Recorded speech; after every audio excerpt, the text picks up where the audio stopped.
El 21 de abril es una fecha de gran significado para la historia de nuestro país y la gloriosa Armada de México, ya que se conmemora la defensa de la ciudad y puerto de Veracruz, en donde los jóvenes cadetes de la Escuela Naval Militar y el pueblo veracruzano heroicamente defendieron a nuestra patria de la invasión de las fuerzas norteamericanas. Desde el año de 1909, durante la presidencia del general Porfirio Díaz, con el inicio de la Revolución Mexicana, la relación entre México y los Estados Unidos había comenzado a debilitarse.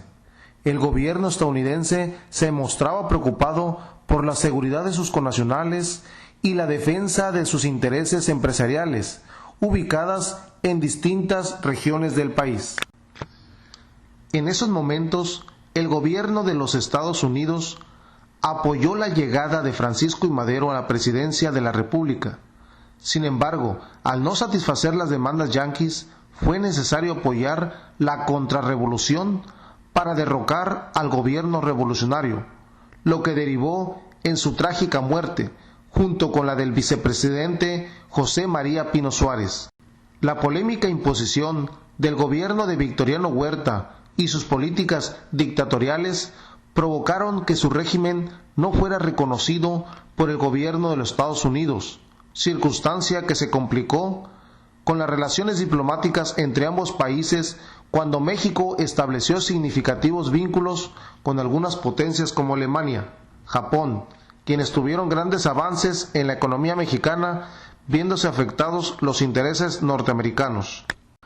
El gobierno yanqui, presionado por los empresarios del petróleo, quienes les exigían seguridad e integridad de sus connacionales que vivían en México, envió una veintena de buques a la región bajo las órdenes del almirante Fletcher, comandante de la Flota Naval del Atlántico, quien a su vez designó al contraalmirante Henry Tomás Mayo como jefe de la cuarta división de la Flota Naval, cuyos barcos fondearon frente a las costas de Tampico, ubicación que era estratégica por sus pozos petroleros y por sus aduanas que tenían mayores ingresos en su actividad comercial. Mucho se ha hablado de que el pretexto para la intervención fue el incidente ocurrido en el muelle Iturbide, en Tampico, ese 9 de abril de 1914, cuando una lancha con 8 tripulantes pertenecientes al buque de guerra estadounidense Dolphin se dirigió al puerto con la supuesta intención de reabastecerse de combustible, siendo prendidos por contravenir las disposiciones del general Ignacio Morelos Zaragoza, comandante militar de la plaza, de no permitir el desembarco de ninguna tropa en el puerto, estableciéndose una estricta vigilancia ante el avance de las fuerzas constitucionalistas de Carranza. Aunque los marines norteamericanos fueron puestos en libertad casi inmediatamente para no crear más tensión y conflictos en esos momentos tan delicados para el país, su aprehensión fue motivo para que el almirante Mayo realizara una enérgica protesta, exigiendo que se izara la bandera de norteamericana en algún lugar oficial, así como el saludo correspondiente con 21 cañonazos, dando un plazo de cumplimiento de 24 horas. El gobierno de Victoriano Huerta se negó a estas peticiones, por lo que la relación entre ambos gobiernos se complicó aún más.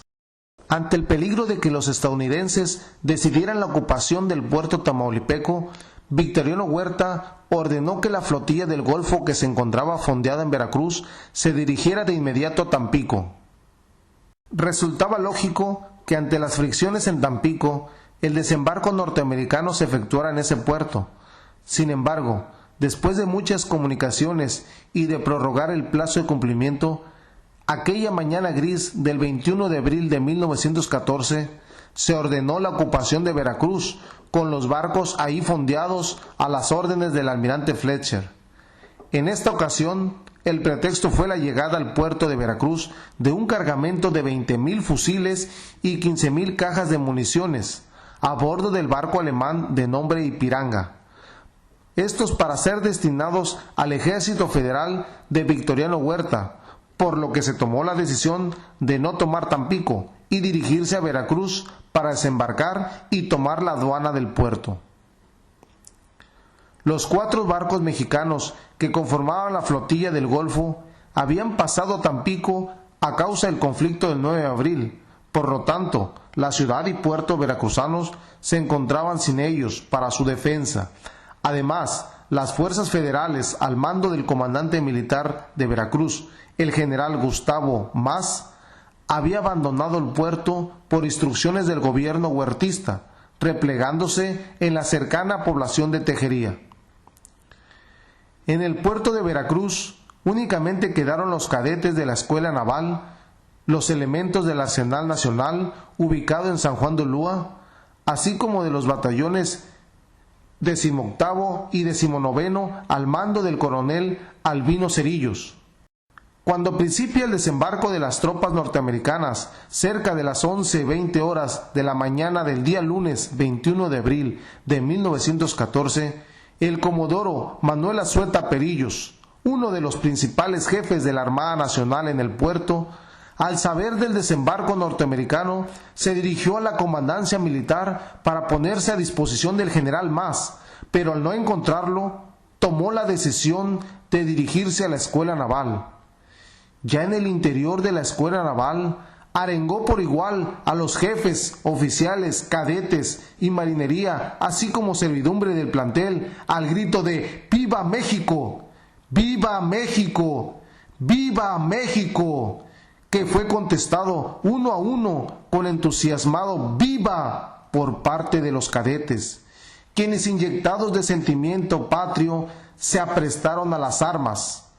Azueta culminó su arenga con la frase: «A las armas, muchachos, la patria está en peligro». Los cadetes fueron posteriormente repartidos en los dormitorios, cubriendo los balcones del edificio, atrincherados con los colchones, cómodas y bancos listos para la apremiante situación.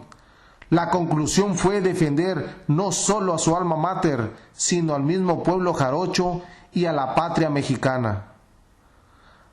A la batalla emprendida por los cadetes de la Escuela Naval Militar se les agregaron gendarmes, presos que se habían liberado de las cárceles del puerto, voluntarios y el pueblo veracruzano que se agruparon haciendo frente al enemigo a pesar de que no contaban con los hombres y el armamento suficiente.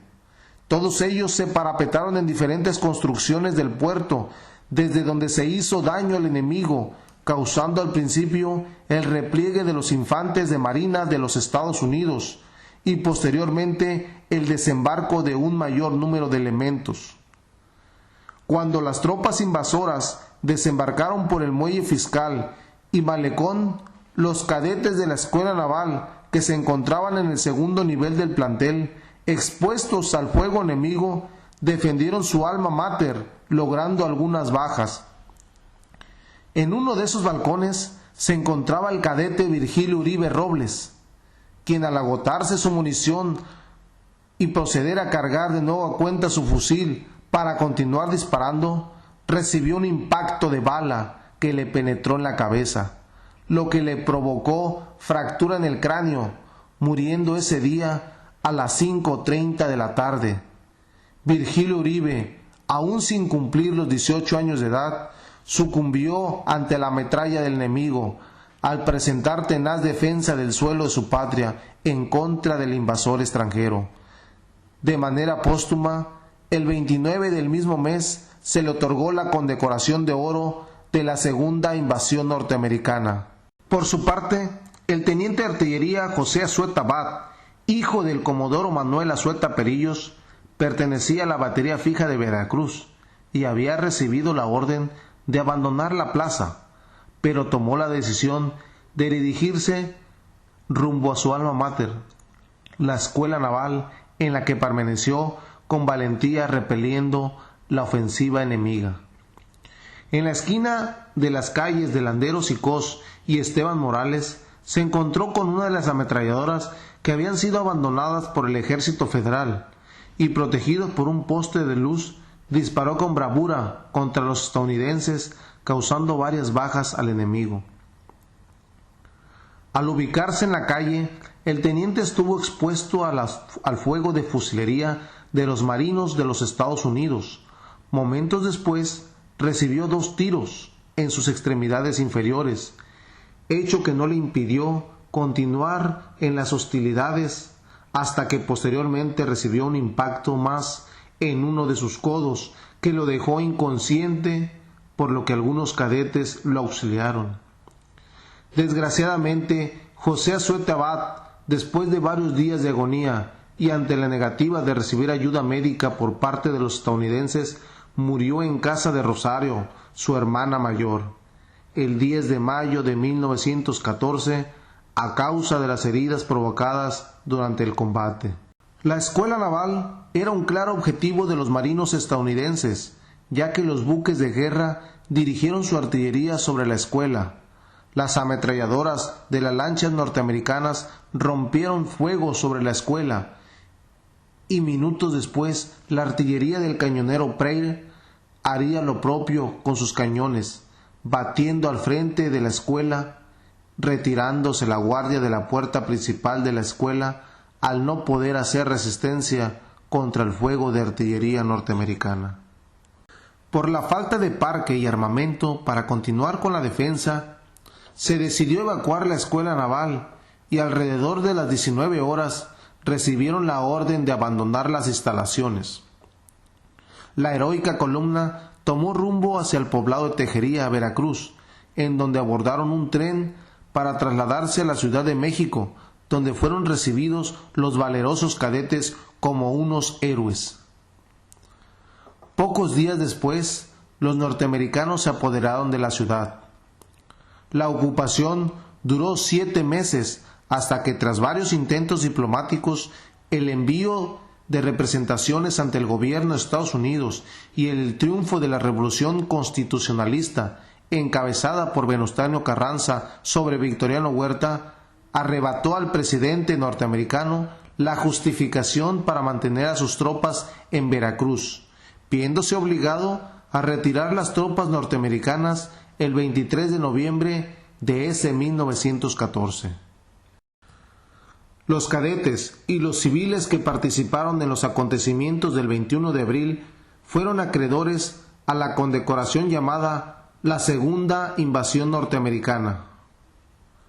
Hoy, a un siglo de que el teniente José Azueta y cadete Virgilio Uribe hicieran el sacrificio supremo de ofrendar sus vidas por la patria, los integrantes de la Secretaría de Marina Armada de México seguimos comprometidos con el país. Tengan presente que los marinos de la Armada de México siempre estamos comprometidos con la sociedad para anteponer en todos los actos de la vida los principios vitales de honor, deber, lealtad, espíritu de justicia, abnegación, disciplina, valor y patriotismo puro, para servir a México.